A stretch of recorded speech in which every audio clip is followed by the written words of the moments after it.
Today I want to talk a little bit about how sensation can affect our balance. We often talk about how movement is the third step in the chain, rather than thinking of movement as the be all and end all. Movement is actually an output based on all of the sensory information that comes into our body and how our body then processes it. Our movement and our quality of movement is then decided. That means if we want to move well, we need to have the right amount of sensory information coming in and have it be of the right quality. I'm going to try and demonstrate this through 4 different balance exercises today. Now, I've been spending some of this morning working on balance work, and to be honest, it's not great today. I haven't had that much sleep, and I found my left foot to be quite a bit worse than my right foot. So I'm going to start off by testing just a static balance, one leg with my eyes closed on my left foot, and just see how that feels. Just so you know, I'm wearing barefoot minimalist shoes, so the difference between my shoes being on and my shoes being off in terms of how much movement my ankle has to do really shouldn't be that much. So I'm hoping that that isn't going to affect the findings too much. And what we're going to test is how the different sensations on my foot is going to affect my ability to balance. So start off with shoe on, eyes closed, onto one foot.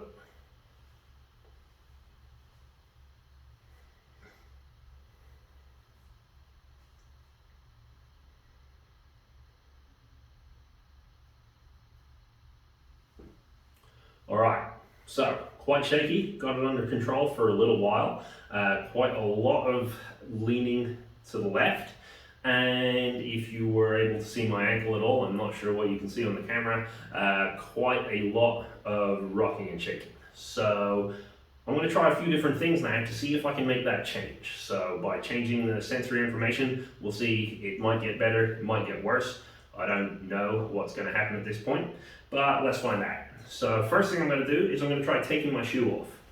So I'm going to take my shoe off. Now, obviously, I'll never be able to reduce the ankle motion completely. So to mitigate this, I'm going to step onto this yoga mat, which should provide similar in terms of the thickness of the layer from my foot to the floor. But now my foot is better able to feel the surface that it's pressing against. So let's just see what that does, if anything.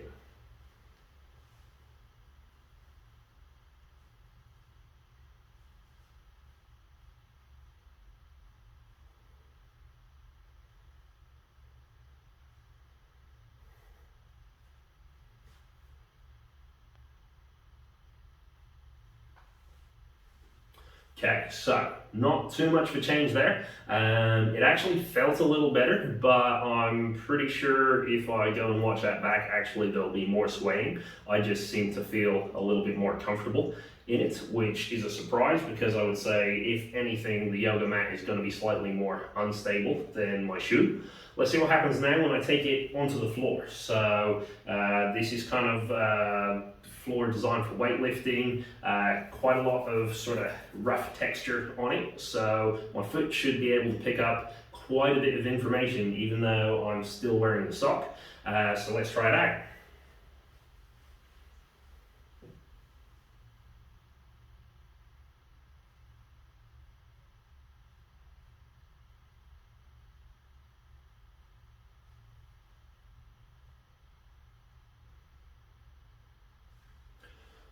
Cool, so hopefully you saw there, virtually no sway at all. That's a pretty good sign. My foot is still rocking quite a bit to try and keep the balance, and that's something that I would like to go away, but definitely much more stable than in the shoe or on the yoga mat.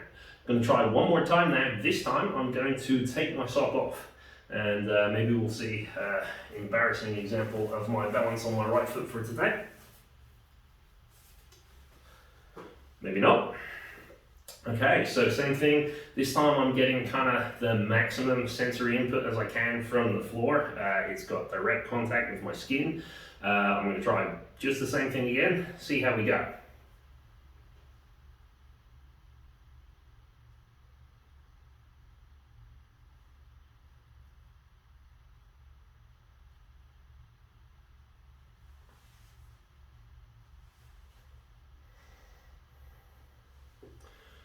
Alright, so felt pretty good, but sway definitely increased there. And actually, you might have noticed I'm standing across this little joint on the floor. I really could feel quite intense pressure on my foot when I was leaning to the side there, which I didn't feel when I was wearing the sock.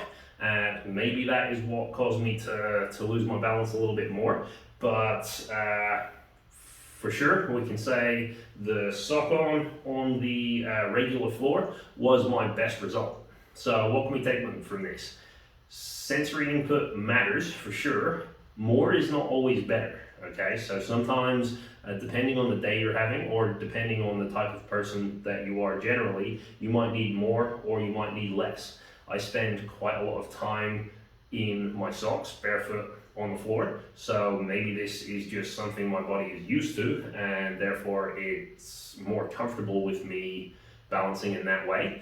You might find barefoot is better for you. You might find that actually, unless you're in shoes, you're getting too much sensory information and it's a sensory overload that your brain doesn't like to deal with.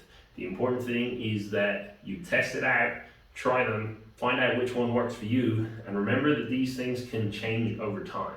So what works one day might not work the next day. This can be something that you test steadily, or it can be something that you test once and assume, hopefully, that that's how it is, but know that, like I said, these things can change. So that's the exercise. Try it out. Let us know how you got on in the comments. Also, let me know if you've got any questions. Please feel free to ask them, or if you would like to see more videos on how to improve your movement, hit the subscribe button. Otherwise, thank you for watching, and I'll see you next time.